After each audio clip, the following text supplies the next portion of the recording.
नमस्कार, आप देख रहे हैं वीके न्यूज। मैं हूं दिवाकर विक्रम सिंह। कुछ मिथक या यूं कहें कुछ अंधविश्वास ऐसे लोक प्रचलन में आ जाते हैं जिसका असर पूरे देश में पड़ता है, राज्य में पड़ता है, और उस अंधविश्वास में राजनीतिक दलों के नेता यहां तक कि मुख्यमंत्री और प्रधानमंत्री पद पर बैठे हुए लोग भी उसका पालन करते रहे। लेकिन इन मिथकों को या इन अंधविश्वासों को भी तोड़ना सनातनियों ने शुरू किया और अब इस लिस्ट में एक और नाम जुड़ गया।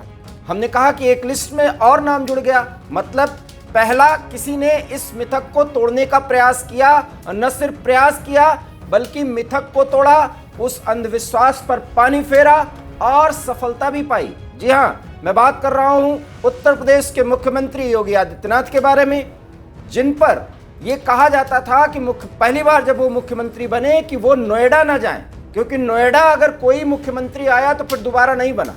और इस मिथक, इस अंधविश्वास को योगी आदित्यनाथ ने तोड़ा और कई बार वो नोएडा आए और बहुत ही लोकप्रिय मुख्यमंत्री के रूप में वो अपने दूसरे कार्यकाल में भी जाने जा रहे हैं। और अब तो उनके बारे में आगे की भी बातें की जा रही है, जहां तक भारतीय जनता पार्टी या देश की राजनीति का सवाल है।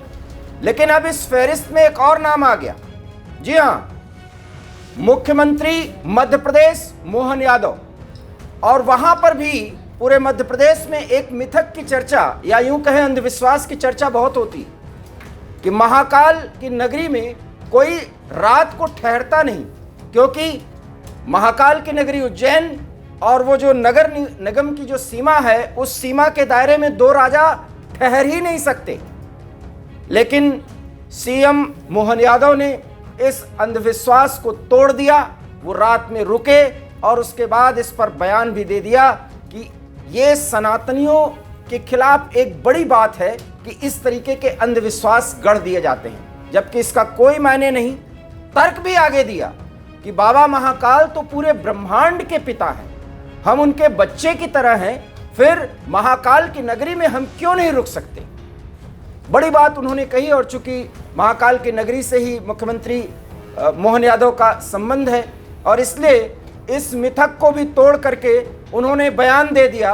और लगता तो यही है कि योगी आदित्यनाथ की राह भी मोहन यादव मुख्यमंत्री के रूप में पकड़ चुके हैं, क्योंकि जैसे ही उन्होंने मुख्यमंत्री की कुर्सी संभाली, बुलडोजर चल गया और अब अंधविश्वास पर भी उन्होंने पानी फेर दिया।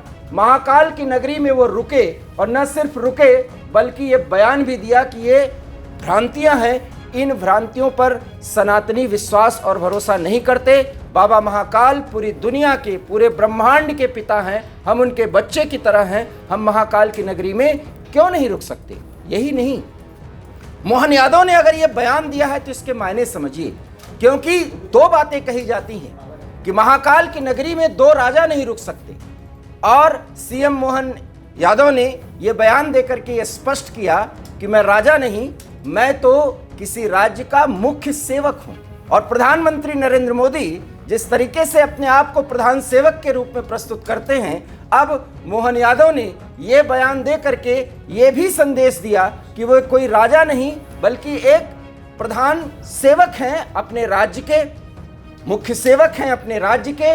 और जिस राज्य के वो मुख्य सेवक हैं, ब्रह्मांड के, अखिल ब्रह्मांड के पिता के नगरी में एक बेटे की तरह वो रात बिताते हैं, इसलिए उन पर कोई भी चोट नहीं आएगी। और अगर बाबा की यही कृपा होगी और उनकी यही चाहत होगी कि कोई उनके राज्य में अगर राजा की तरह, उनके दरबार में अगर राजा की तरह रुकेगा तो वो सत्ता से हट जाएगा।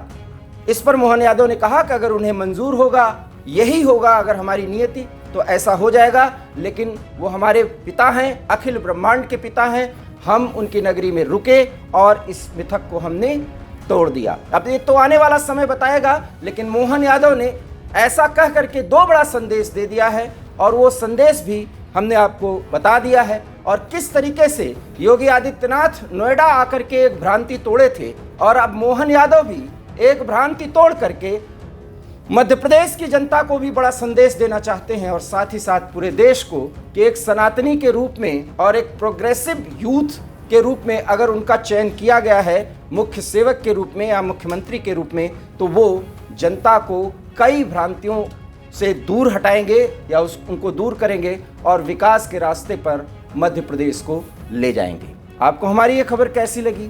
प्रतिक्रिया दीजिए। देखते रहिए वीके न्यूज़। मुझे दीजिए इजाज़त। नमस्कार।